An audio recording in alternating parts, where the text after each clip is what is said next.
days ago, I was reading Numbers 14 and verse 11 completely broke my heart. It said, "The Lord said to Moses, how long will these people treat me with contempt? How long will they refuse to believe in me in spite of all the signs I have performed among them?" I went and searched the meaning of contempt, and it said the feeling that a person or a thing is worthless or beneath consideration. Just the background of the story, Moses sent 12 men to Canaan to go and explore the land flowing with milk and honey. He sent them to go see what the land is like, whether or not the people who live there are strong or weak, whether the land is good land or bad land, the kind of towns they lived in, whether they were walled or fortified, checking whether the soil is fertile or poor, whether there's trees there or not. So they were coming back to give Moses a report of their findings. Now I want you to see people who walk by sight and people who walk by faith. 10 men came back and said, the people there are powerful. We can't attack those people. They are stronger than we are. We seemed like grasshoppers in our own eyes, and we looked the same to them. Now that's an example of people who walk by sight. Sight makes you forget who God is and what He can do. Sight makes you forget all the things that God has done for you and all the things that God gave you victory over. Sight makes you forget the power of God. Sight limits God. Sight makes you forget that nothing is impossible or nothing is hard for God. Sight will want you to go back to the very land or the very thing that God delivered you from because you are so discouraged, because you are walking by sight and not the vision that God has for you. Now verse 2 to verse 4 said,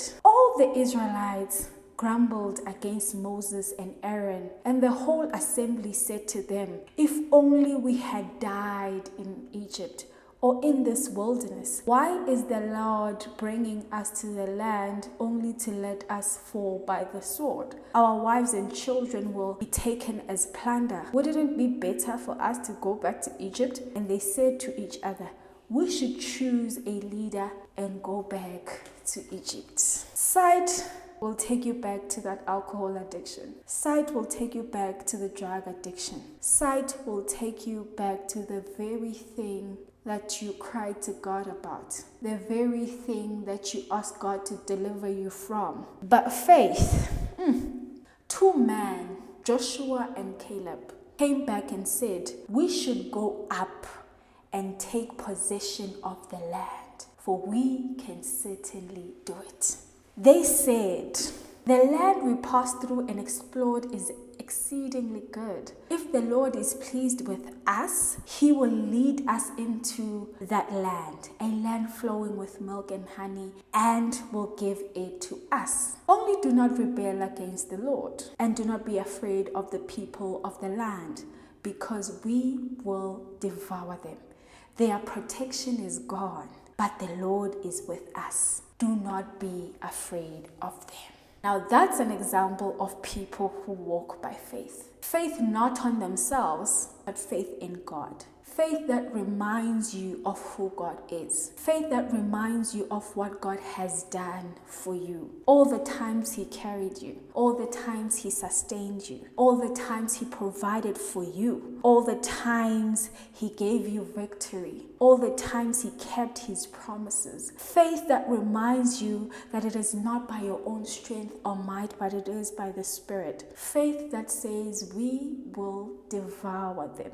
Not because of who we are, but because of who God is. Faith because God is with us. Faith because you are not afraid of them. Because of the Lion of Judah that goes ahead of you and prepares the way for you. And because of the faith they had in God, Joshua and Caleb, they reached the promised land, and you'll find that as you continue to read the story. Because they had faith, they already won the battle. Now verse 10 says, but the whole assembly talked about stoning them. Imagine that. Because of their faith. Because of who they believed in, they wanted to stone them. They wanted to stone them for believing that God would lead them into the land flowing with milk and honey. They wanted to stone them because of their own doubts and unbelief. They wanted to stone them because of their own lack of trust in God. They were even willing to go back to the land that enslaved them. They were willing to go back to the land that made them weep to God. They were willing to go back to the land that was cruel to them. They were willing to accept all of that because they were afraid and they didn't have faith.